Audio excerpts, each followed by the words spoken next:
the low-hanging fruits in philosophy were mostly wrapped.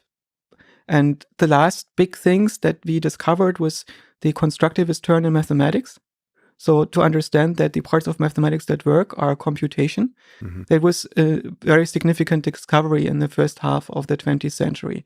And it hasn't fully permeated philosophy and even physics yet. So physicists checked out the code libraries for mathematics before constructivism became universal. What's constructivism? What are you referring to? Gödel's incompleteness theorem, Yes. those kinds So of ideas? basically, Gödel himself, I think, didn't get it yet. Hilbert could get it. Hilbert saw that, for instance, Cantor's set theoretic experiments in mathematics led into contradictions, and he noticed that with the current semantics, we cannot build a computer in mathematics that runs mathematics without crashing. Right. And Gödel could prove this. And so what Gödel could show is using classical mathematical semantics, you run into contradictions. And because Gödel strongly believed in these semantics and more than in what he could observe and so on, he was shocked. It basically shook his world to the core, because in some sense he felt that the world has to be implemented in classical mathematics. Yes. And for Turing, it wasn't quite so bad. I think that Turing could see that the solution is to understand that mathematics was computation all along, which means you, for instance, pi in classical mathematics is a value.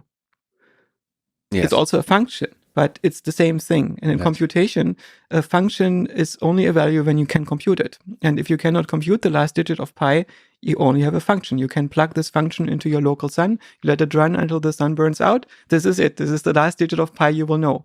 But it also means that there can be no process in the physical universe or in any physically realized computer that depends on having known the last digit of pi. Yes. Which means there are parts of physics that are defined in such a way that cannot strictly be true, because assuming that this could be true leads into contradictions. So I think putting computation at the center of the world view is actually the right way to think about it. Yes. And Wittgenstein could see it. And Wittgenstein basically preempted the logicist program of AI that Minsky started later, like 30 years later. Turing was actually a pupil of Wittgenstein. And really? So I didn't know there's any connection between Turing and Wittgenstein. And Wittgenstein even canceled some classes when Turing was not present because he thought it was not worth spending the time on with the others.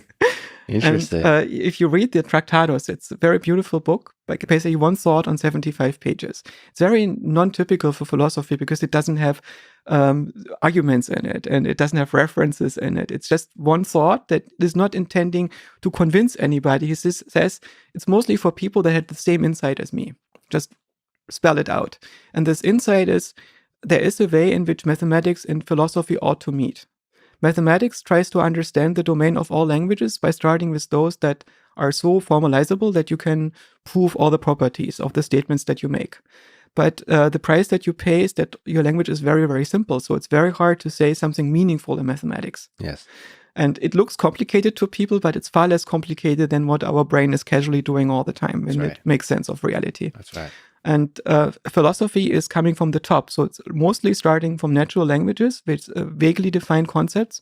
And the hope is that mathematics and philosophy can meet at some point.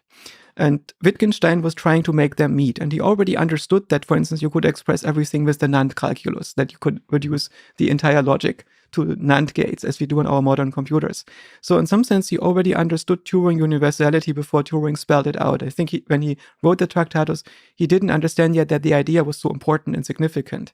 And I suspect then when Turing wrote it out, nobody cared that much. Turing was not that famous when he lived. It was mostly his work in decrypting the German codes that made him famous or gave him some notoriety. But this saint status that he has to computer science right now and AI is something that I think he could acquire later.